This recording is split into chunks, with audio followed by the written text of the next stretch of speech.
Have you ever had a day where there was an event you were looking forward to, where you had a chance to shine, or it could go not so well? Kind of like the first time you ride a bike, but without training wheels. The experience could be thrilling, or that hill could be too steep and you could crash. I had a day like that. Imagine, it's the 1980s, I'm 16. I have poofy bangs, I love my stirrup pants, but neon colors confuse me, so I'm pretty much wearing all black. I'm also all in black because I'm on stage. I'm on the campus of Westminster College at a summer camp where I'm the only cellist, and I've been invited to come and perform at a concert. The lights are bright in my eyes, so I can't quite see the audience, but I know the room is filled with teachers, friends, strangers, and students that I am supposed to inspire.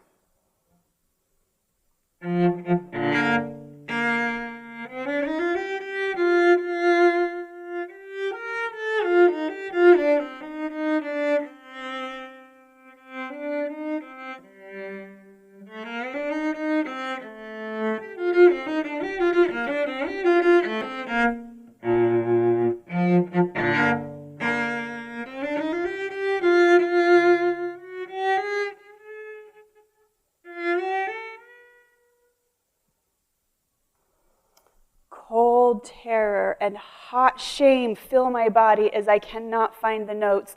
The pianist tries to help me by playing my tune. I follow the path for a moment and drop it again. She again hands me my notes. Minutes of uncomfortable starts and silences pass until I finally play the last notes. With relief. I couldn't believe this was happening again. I loved music so much, but every time I got on the stage, I choked, fell down, crashed. So even though I loved music and practiced enough to earn a scholarship to an arts high school and to college, after college, I just quit. No more practicing, no more performing. Instead, I channeled my love of music into teaching. I loved the puzzle of communication. How do you connect with a 4-year-old? How do you change the mood of a 7-year-old? And how do you bring light into the eyes of a 17-year-old? The place where I found the most community and education on how to teach music was with the Suzuki organization. Dr. Suzuki was a violinist from Japan who married a woman from Germany, and when he went to learn her language, he found it extremely difficult. And he was shocked one day when he realized all young German children speak German. How can this be? That's impossible. It's such a difficult language. As he studied the phenomena, he realized the children were consistently immersed in listening to their language, constantly coached by their parents, and repeatedly praised for every single small step. Ma, ma, da, da.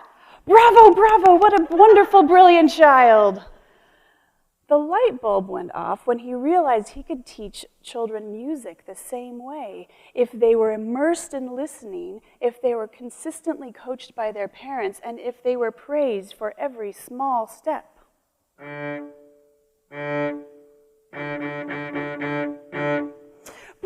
bravo, what a brilliant child! Dr. Suzuki created a secure foundation for these children as young as 3 to grow into beautiful violinists. I loved this foundation of security and I wanted more of it. So how do you create security? Who makes you feel secure and why? After spending hundreds of hours studying other master teachers and colleagues and my own interactions with students in my studio, I came up with 3 rules to help me. The first, listen. Second, show up. And third, to remove judgment.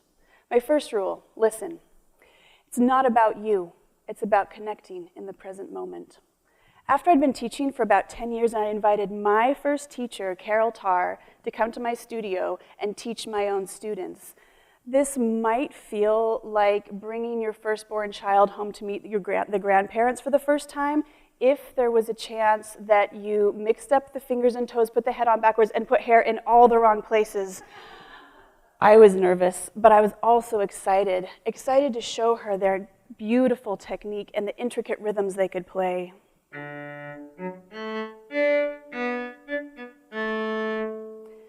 After she sat down and met them and played with them for a minute, though, did she sit back and relax, breathe a sigh of relief, and say, "Oh, nothing more needs to be done here, like I secretly hoped"? No, she did D circles. Simple, pre-beginning exercises of D circles. My hopes deflated. I wondered if this is how Daniel LaRusso felt after Mr. Miyagi told him to wax on, wax off. But as I watched, I saw my students' shoulders soften, their eyes connect with each other, and beautiful ensemble playing come out of them. What she saw when she listened to what they needed was not more intricate technical information, but beautiful harmonic musical ensemble playing together. It wasn't about me, it was about all of them connecting in the present moment. My second rule, show up. Over and over, just show up. Of course, the most obvious way for us to show up is to do the thing we say we're going to do at the time we're going to do it. Like this floor, it keeps holding my weight. I test it, and it shows up over and over. My siblings and I knew as surely as a floor that my mom was passionate about the arts. Every time an event came to town, Shakespeare, Marc Chagall, Alvin Ailey, she brought us along. Even if we were a little bit skeptical and confused, would we really understand 500-year-old English? Why did people put pictures on the walls of lemons? And what are those people doing on stage in those unitards anyway? But she was passionate, and she brought us into her passion.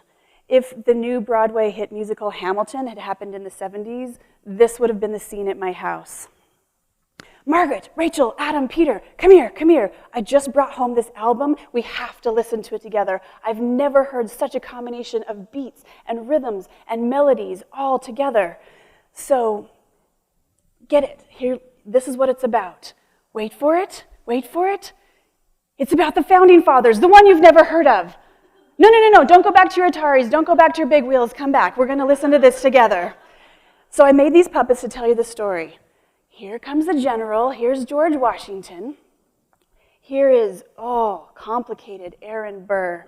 Here's the Schuyler sisters, Angelica and Eliza, who are both in love with Alexander Hamilton.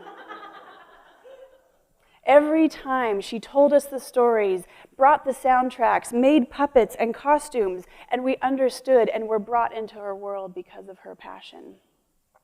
My third rule, remove judgment. Do you need to label something as difficult or hard if you see it as interesting, exciting, or an opportunity?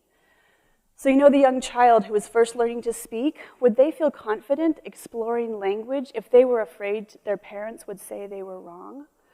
Or think of my science hero, Miss Frizzle from the Magic School Bus. Take chances, make mistakes, get messy. Those kids would follow her anywhere, to Saturn, or try chemistry, or even down an esophagus. I had a friend, Isabella, who wanted to explore the world of improvisation, but her training had all been in the classical world. She had been restricted to the printed page, and every time she played, she criticized her every note. Was it in tune enough? Could it be better? Was she matching the people around her? She went to some improv classes by my hero, cellist David Darling. At these improv workshops, on the first day, the first exercise is called One Breath, One Tone. Everyone in the room gathers together, takes a single breath, and plays one note. The rules of One Breath, One Tone are that there are no wrong notes. Just notes that have more interest or personality. Isabella, for the first time, heard the beauty of her own instrument. She felt its warmth, and breathed. And for the rest of the day, she spent the hours walking around the campus, breathing, playing note after note, hearing its beauty, and weeping. Now she runs entire improvisation concerts filled with dance and drumming and singing and violin, and she invites the audience to join her. So after all of these hours of supporting my students and seeing them expand into the world of music, I decided I wanted to do some expanding too. So I did. Now I'm a musician and also an entrepreneur, a Master of Strategic Communication master's student, and a performance and public speaking coach. It's like I've channeled all of my interest and education from teaching and drawn it into the world of communication. How do you connect with your audience? How can you change the mind of your client? Or how can you bring light into the eyes of your team? Over and over, I see my same 3 rules showing up. Listen, show up, and remove judgment. Here's an example of the first rule, to listen. It's not about you, it's about connecting in the present moment. An article in Science magazine last week detailed how in Florida, the rates of transphobia have stayed the same, even though over the past months and years, the rates of homophobia have been decreasing. This is a problem because people who are transgender or non-gender conforming have much higher rates of suicide assault and suicide. A first step has been taken in Florida to pass some non-discrimination laws. But an activist group from California wanted to come to Florida to make sure that those laws were still enforced and would not be repealed with a backlash. So what did they do? They went door to door. They talked to the individual residents of Miami-Dade County. Did they hand them pamphlets, brochures, and booklets about transgender life? No. They had a 10-minute conversation centered on a single question. Have you ever been perceived as different, and for it, did you feel you were treated unfairly? They had a 10-minute conversation where they asked a question and they listened. The results? 1 out of every 10 people changed their minds. This is a much higher rate of change than you can get from any political radio ad or pamphlet you receive in the mail. It's even a much higher rate of change than the past 14 years in our society, the rate of change in opinions about homosexuality. They had a conversation, they listened, and they got on the same page. And from that, there was growth and change. My second rule, show up. Over and over, just show up. I told you about my mom and her love of musicals. I think of Elon Musk as a passionate leader. Tesla, PayPal, SpaceX, there's some passion there. But did you know that last week, 325,000 people signed up to buy the next Tesla 3? But one hasn't been made yet. One won't be made until 2017. 325,000 people just invested in a car that they couldn't take on a test drive or kick the tires. All they had was a picture. They trusted and believed in Elon Musk's passion for excellence in engineering, and they chose to follow him into his growth of electric cars. My third rule, remove judgment. Do you need to label something as wrong or hard when you see it as interesting, exciting, or an opportunity? So you know the people who bought the Tesla without seeing it? It's actually not that big of a deal because most people here today signed up to buy a ticket for this event before one speaker was announced. Why are we here? What are we doing? I believe it's because the TED organization has created something where we can remove judgment. 25 years ago, conferences were started based on technology, entertainment, and design. Elite ideas were shared with an elite audience. In about 2001, Chris Anderson took over the organization and wanted to spread these ideas further. He started other other organizations, TED Global, TED Active, TED Women. And then in a very bold move, he and his organization are leaders of men and women, decided to turn the company upside down. They took their best content from the internet, from their conferences, and made it free for everyone on the internet. It's as if they said, listen, here's these ideas. Let's all connect and grow. And yet a further move, they developed the TEDx program where any community across the entire globe can hold their own TED event. They can use the TED name and have their own ideas. It's as if the organization has said, here, we believe you have ideas worth spreading. Show up and show your own passions to the world.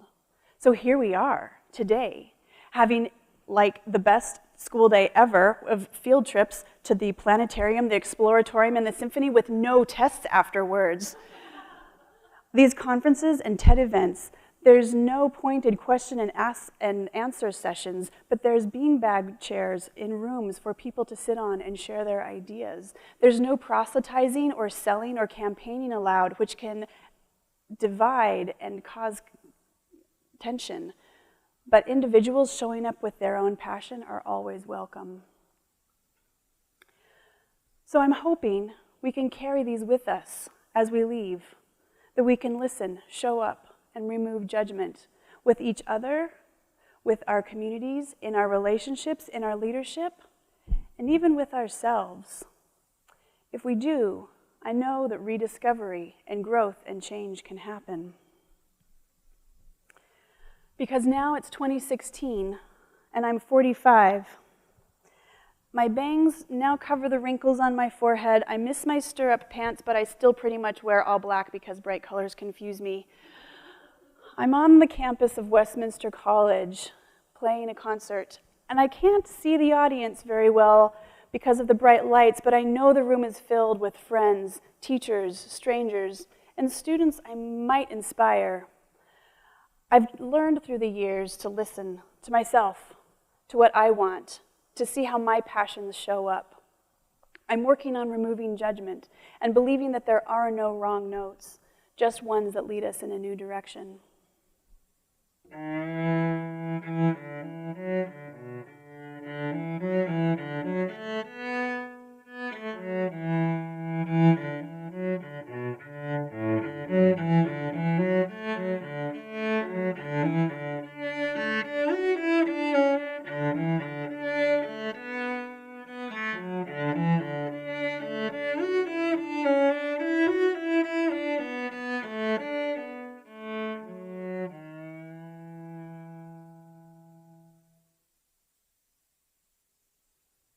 Thank you.